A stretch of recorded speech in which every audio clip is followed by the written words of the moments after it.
Bonjour à tous, bonjour à toutes. On se retrouve pour une nouvelle vidéo et cette fois je vais essayer de vous parler, comme je l'avais promis, de mon aquarium perso. Je vais pas vous raconter toute l'histoire de l'aquarium, mais en gros à la base il y avait trois bacs différents. Aujourd'hui on a, pour cause de appartement restreint, on a un seul bac. Après, donc ce soir, ça va être une vidéo un petit peu faite à l'arrache, tout simplement parce que je vais tailler, je vais nettoyer, je vais réorganiser l'aquarium, vite nettoyer le filtre, etc. Donc vous verrez pas tout, mais on va essayer d'en parler un petit peu.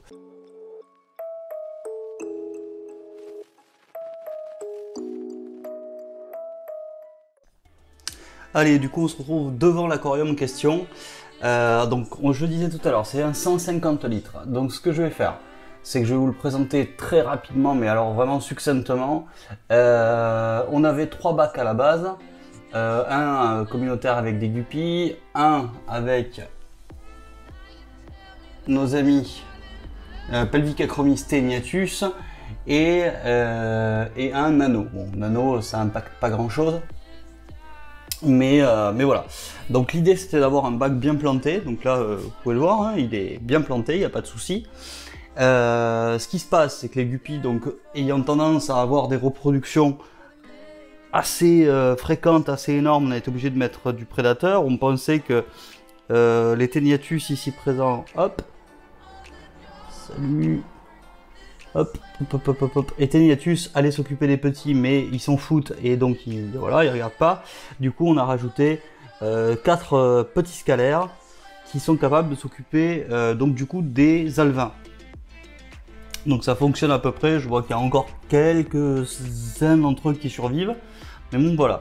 Ensuite on a une très grosse racine ici, une mangrove, que je vais essayer de déplacer un petit peu pour laisser plus de place au reste de l'aquarium pour qu'il puisse respirer.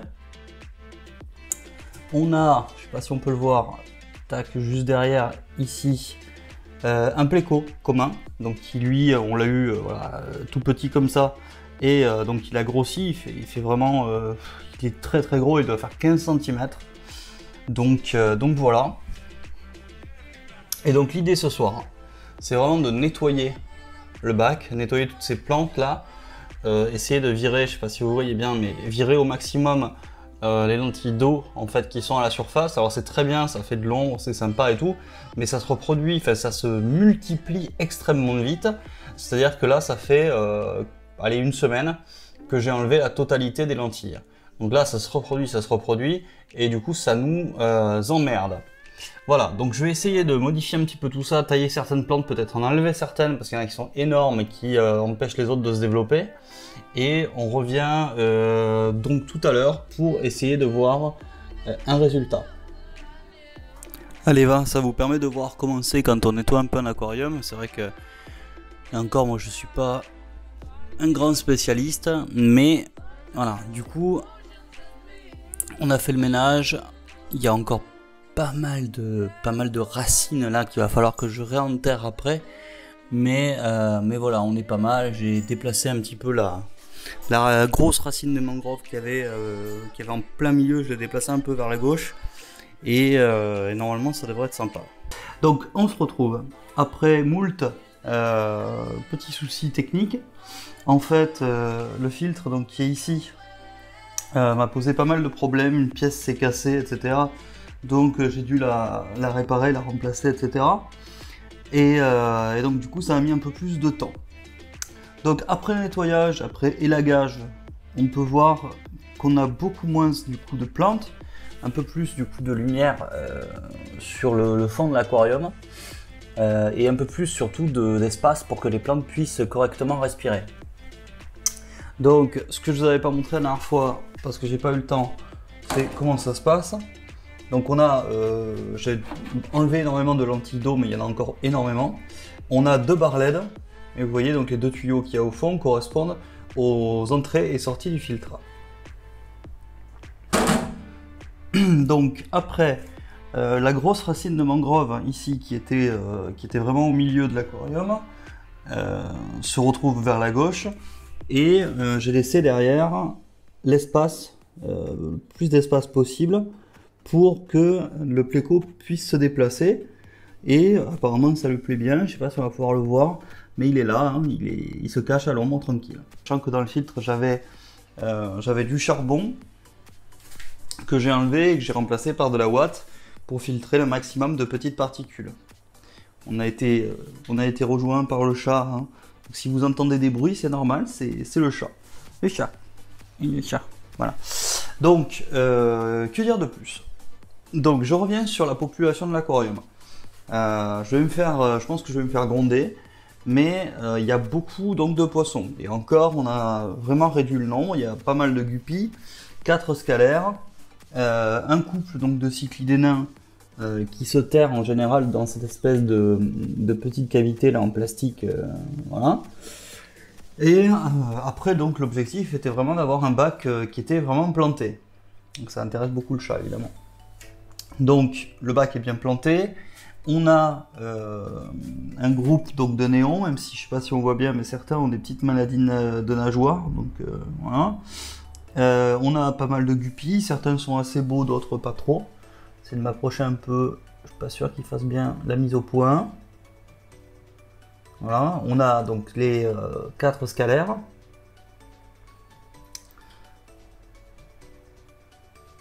Hop. Et en fond de l'aquarium, donc on va avoir pas mal de petits corridoras qui nettoient le fond, quelques autosynclus qui vont eux aussi passer pas mal de temps à nettoyer.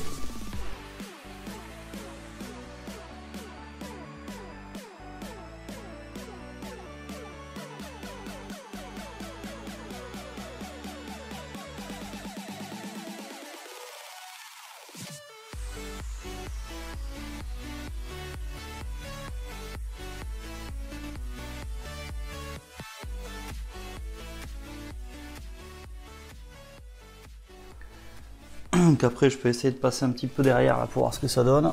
Hop.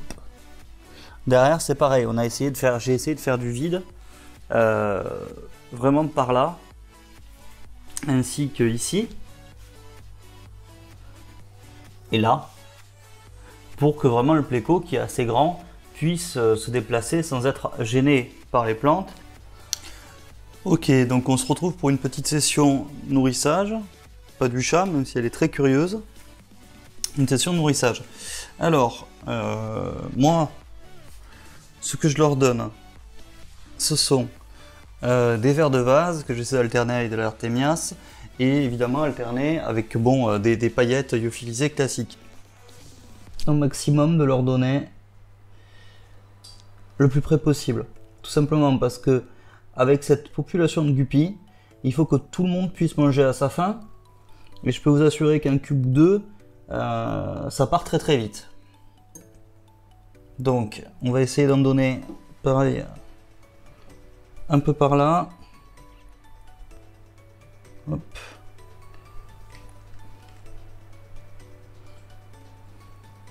Donc là du coup j'espère en fait que ça descende quand même un petit peu vers le bas pour que tout le monde ait à manger.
Allez, merci à tous d'avoir regardé cette petite vidéo sur mon aquarium perso.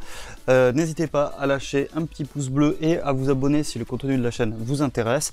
On se retrouve très bientôt pour de futures vidéos. À bientôt!